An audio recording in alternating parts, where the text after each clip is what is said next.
అందరికీ నమస్తే. ఈ వీడియోలో మనం నోడ్.js రెపల్ అనే దాని గురించి తెలుసుకుందాం. రెపల్ అంటే ఏంటంటే read, evaluate, print and loop.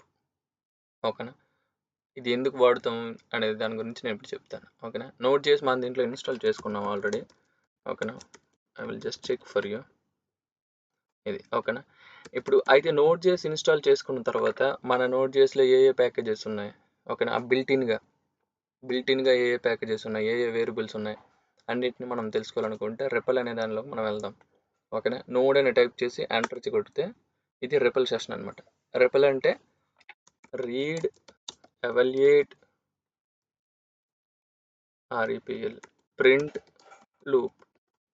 అంటే మనం ఏవైతే కమాండ్స్ ఇస్తామో దాన్ని రీడ్ చేస్తుంది, ఎవాల్యుయేట్ చేస్తుంది, ప్రింట్ చేస్తుంది, మళ్ళీ సేమ్ ప్రాసెస్ని చేయడానికి మళ్ళీ లూప్లోకి వస్తుంది. ఓకేనా? ఇది ఎప్పుడు వాడతామని అంటే మనం ఒక పెద్ద ప్రోగ్రామ్ కానీ ప్రాజెక్ట్ కానీ చేసేటప్పుడు అందులో ఒక చిన్న చిన్న ఫంక్షన్స్ కానీ ఓకేనా, లేదంటే ఒక ప్యాకేజ్లో ఏ ఫంక్షన్స్ ఉన్నాయో తెలుసుకోవడానికి కానీ అప్పటికప్పుడు చిన్నగా ఒక చిన్న స్క్రిప్ట్ ఎగ్జిక్యూట్ చేసి దాని తాలూగా రిజల్ట్ని మనం అప్పటికప్పుడు తెలుసుకోవాలనుకుంటే ఈ రెపల్ అనేది చాలా బాగా ఉపయోగపడుతుంది అనమాట. అయితే ఫస్ట్ మనం ఇందులో ఏ ప్యాకేజెస్ ఉన్నాయి, అసలు గ్లోబల్ వేరియబుల్స్ ఏంటి, నోడ్.jsలో బిల్ట్-ఇన్గా ఏమేమి వస్తున్నాయి అవన్నీ తెలుసుకోవాలనుకుంటే మీకు ట్యాబ్ ఉంది కదా, ట్యాబ్ని డబుల్ క్లిక్ చేయండి. 2 సార్లు క్లిక్ చేస్తే మీకు ఇలా వస్తుంది. సో ఇక్కడ చూసినట్టయితే మీకు ఇవన్నీ కూడా బిల్ట్-ఇన్ ఫంక్షన్స్ అనమాట. అంటే మనం దీనికోసం సపరేట్గా ప్యాకేజెస్ ఏం యూజ్ చేయాల్సిన అవసరం లేదు, మనం డైరెక్ట్గా ఇన్స్టాల్ చేసుకోవచ్చు. ఓకేనా? ఇక్కడ చూడండి అన్నీ ఇక్కడ మనకి అప్పర్ కేస్లో ఉన్నాయి కదా, అప్పర్ కేస్లో ఉన్నవన్నీ మ్యాక్సిమం క్లాసెస్. ఓకేనా? అప్పర్ కేస్లో ఉన్నవన్నీ మ్యాక్సిమం క్లాసెస్. ఓకేనా? ఈ స్మాల్ కేస్లో ఉన్నవన్నీ ప్యాకేజెస్, నెక్స్ట్ కీవర్డ్స్ కూడా ఉంటాయి. ఓకేనా? ఇప్పుడు చూడండి కన్స్ట్రక్టర్, సో V8 ఇంజిన్, ఇవన్నీ ప్యాకేజెస్ కూడా. ఓకేనా? అయితే ఇప్పుడు మీకు చెప్పాను కదా, రెపల్ అంటే రీడ్, ఫస్ట్ మనం ఇచ్చిందని రీడ్ చేస్తే సపోజ్కి నేను ఒక పెద్ద ప్రోగ్రామ్ రాస్తున్నాను, అందులో ఒక చిన్న క్యాలిక్యులేషన్ చేయాలి, కానీ ఆ క్యాలిక్యులేషన్ తాలూకు వాల్యూ ఎంత వస్తుందనేది నాకు తెలియాలి.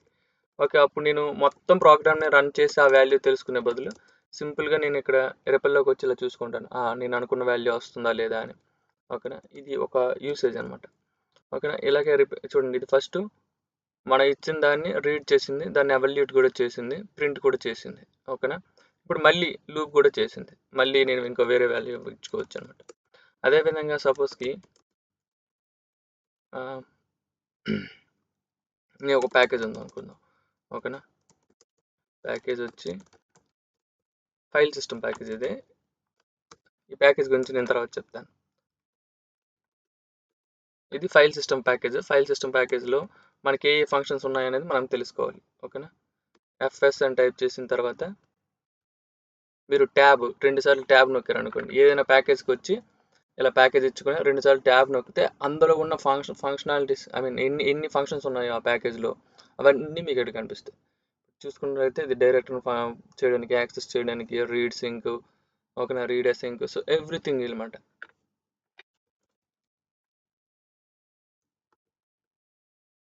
డిర్ అనే దానిలోనే ఇంకా ఇది ఆటో కంప్లీట్ అనమాట ట్యాబ్ అనేది.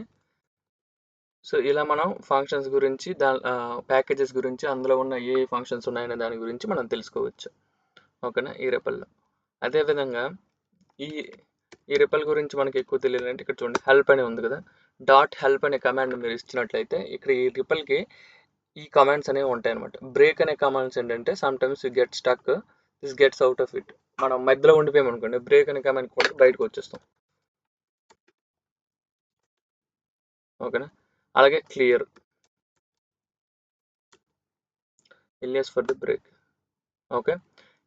ఎడిటర్ అంటే మీరు ఇక్కడ నేను ఇక్కడే కోడ్ రాసేయాలి అనేసి అనుకుంటున్నారు అనుకోండి, ఒక చిన్న కోడ్ రాయాలనేసి మీరు అనుకుంటే ఎడిటర్ మోడ్ యాడ్ చేసుకుంటే మీరు సింగిల్ లైన్ కాకుండా ఒక చిన్న ఫైల్ లాగా మీరు కోడ్ రాసుకోవచ్చు.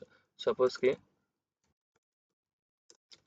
a=2 constant b=3 console.log a+b. ఓకేనా? ఇది ఎడిటర్లో నేను కోడ్ రాశాను. కోడ్ రాసిన తర్వాత దీన్ని దీన్ని మన ఎడిటర్ నుంచి ఎగ్జిట్ అవ్వాలంటే .exit అనేది నొక్కాలి. దీన్ని సేవ్ చేసుకోవాలంటే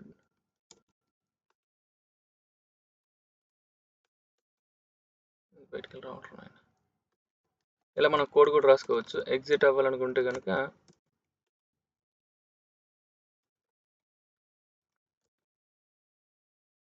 కంట్రోల్ సి కొడితే అక్కడ నుంచి బయటకు వస్తుంది.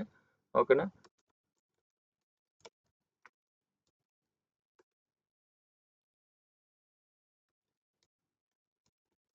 చూడండి, మనం ఇక్కడ డాట్ సేవ్ అని టైప్ చేశాను, కానీ నేను ఇక్కడ ఏ ఫైల్ నేమ్ ఇవ్వలేదు. అప్పుడు ఇదే చెప్తుంది, నా file argument must be specified అని.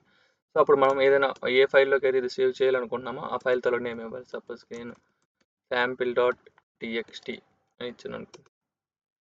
చూడండి, సెషన్ అనేది sample.txtలోకి సేవ్ అయిపోయింది. ఇప్పుడు వరకు మనం ఏమేమి చేసామో అది sample.txtలోకి సేవ్ అయింది. అదేవిధంగా నేను సేవ్ చేసిన దాన్ని లోడ్ చేయాలనుకోండి, సేమ్ స్పెల్లింగ్ sample.txt. చూడండి, ఇప్పటి వరకు నేను చేసినవన్నీ సేవ్ చేశాను కదా, అదే ఫైల్ని మళ్ళీ నేను లోడ్ చేశాను. లోడ్ చేస్తే ఇలా వచ్చింది. ఓకేనా? సో ఇది రెపల్ అనమాట. మనం దీన్ని రియల్ టైంలో అయితే మనం వెంటనే మనకి రిజల్ట్ మనం చూడాలి అనుకునేటప్పుడు దీన్ని మనం వాడుకోవచ్చు. ఓకేనా?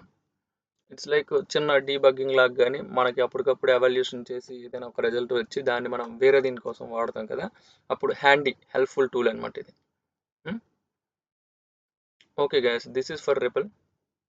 నెక్స్ట్ వీడియోలో మళ్ళీ కలుద్దాం.